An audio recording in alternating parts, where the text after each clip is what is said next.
Hello! So today I'm coming to you to do the Fit for Reading tag. This tag was originally started by Sarah M.G. Reads, and I'll link her channel down below. She's a small booktuber, but she's puts out a lot of really good content. I always really enjoy her videos.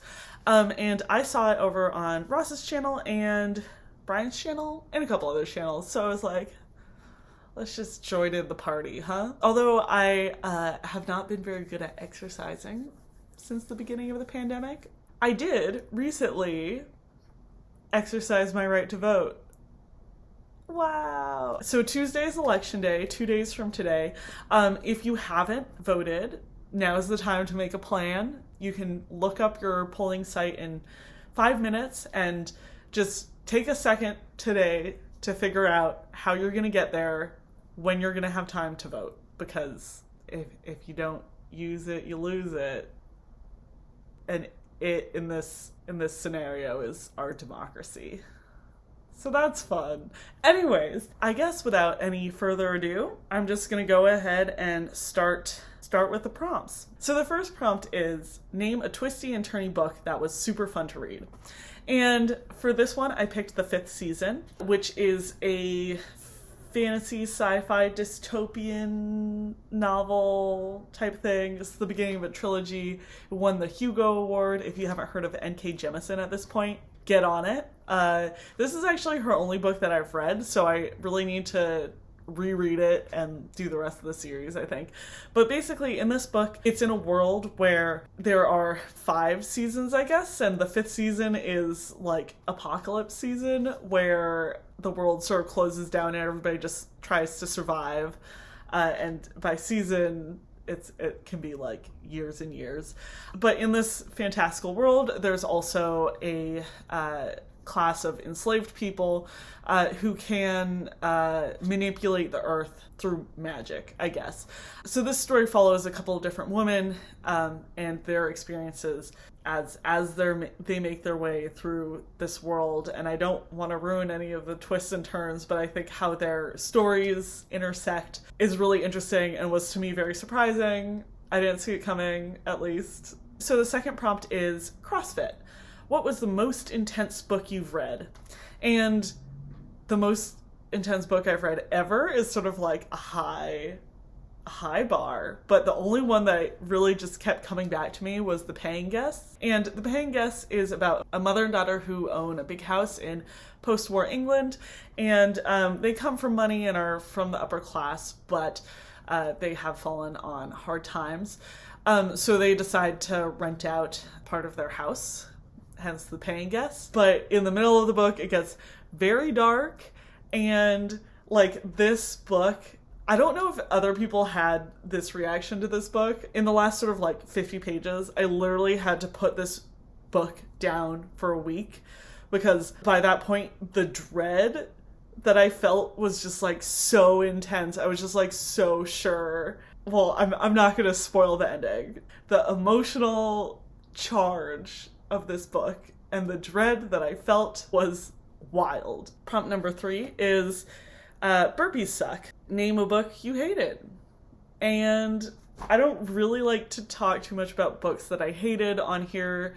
Number 1, because hated is a strong word, and I feel like I can almost always caveat books that I give 1 star. But the book that I did choose for this one is Crazy Rich Asians. I feel like this was always meant to be a movie, and I did really enjoy the movie.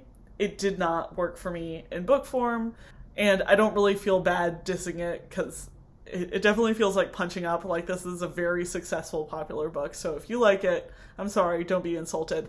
But I just feel like it like read sort of like a Korean drama. I like Korean dramas, so let's be clear there. But part of the reason why you watch it is for the aesthetic, like for the great clothes and like beautiful people. That did not come across in the words for me. The author, I just feel like, is very fascinated with wealth and the wealthy, but did not really dig into that. He was just sort of like, and then she was wearing this designer, and they ate at this super fancy restaurant, and she was so rich, she had all these dresses shipped in from France. It's great to watch those things. It's like escapist, it's whatever. Reading about it, I found very boring. And then the central romance, I was like, this is also boring. And also the mean girl stuff was boring. So basically I hated it. Number 4 is Intermural Sports. What book were you assigned to read for school but ended up liking it so much you couldn't wait to read it again? This one was hard because I went into my memory palace for all the books that I read in middle school and high school, and the only book that I've actually reread that I was assigned to read was To Kill a Mockingbird, which I really like, and that could be an answer to this prompt. But I think the one that I really remember loving, and I have been putting off reading it again because I'm worried that it's not going to have the same impact on me the second time, is The Heart is a Lonely Hunter. So that honestly, even though I haven't read again, feels more accurate for this because that book deeply affected me. It's been a long time since I've read this, so I'm not going to try to summarize it well. But basically, it's about a small town in the South where there are a number of different misfits and outcasts who are interacting and trying to find companionship, I guess. It sort of centers around this mute man who they sort of treat him as a confessional. Everybody likes to talk to this man about their problems, and that's not a great summary. I'm not communicating any of the feelings that I had while reading it, but I had a lot of feelings while I was reading it. So I should read it again. That's the moral of this story. Prompt number 5 is running/jogging. Name a book that follows all of the standard tropes, but you still enjoy it. And I think for this one, I'm just going to say all of Agatha Christie. I realized that she follows the tropes because she made the tropes, but still, her books are amazing. I think probably my favorite one that I've read is And Then There Were None, which is the book that started the isolated island trope where a whole bunch of strangers get locked together in some way, they're all stranded on an island or in a ski lodge or something, and then somebody dies and they have to figure out why they were killed, how they were killed, who killed them, that sort of stuff. Prompt number 6 is Jazzercise, a book that is somewhat outdated but you still enjoyed. And for this one, I chose a book that I actually read this month, which is The Sparrow. The Sparrow was published in the mid-90s, and I feel like it made a huge splash when it came out, but books from the 70s to the early 2000s, even if they're great books, they're not canonized yet, but then also they're not hot new releases, so people just tend to forget about them.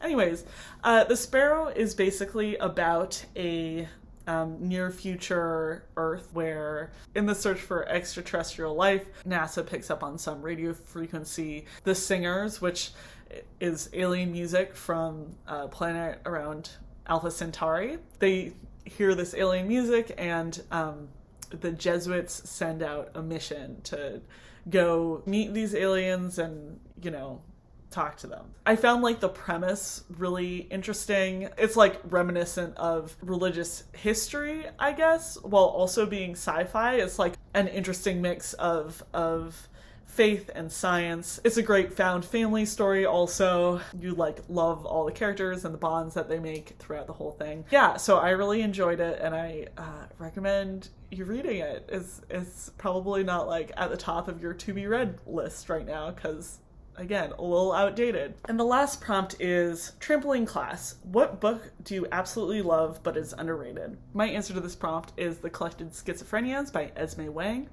And this is a book that I loved a lot, and then I gave it to a friend because I like thrusting books into people's hands and being like, read this. But then they were just lost to me forever, so I don't have that anymore.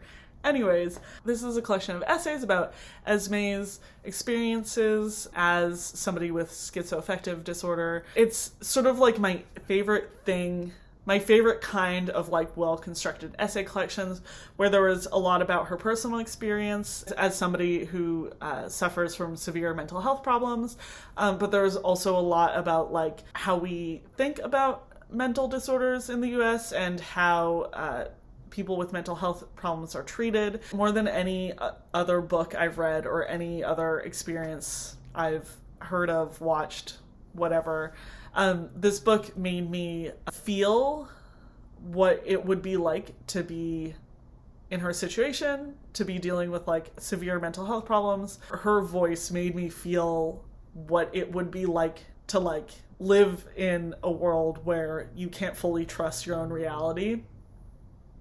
Anyways, I highly recommend it. I think it was my favorite book that I read in 2019. And looking on Goodreads, it doesn't have enough reviews. Like, you guys gotta go out and read this book. Thank you all for stopping in to watch me do my thing. I'm sorry if this video is weird. I'm having problems with my phone.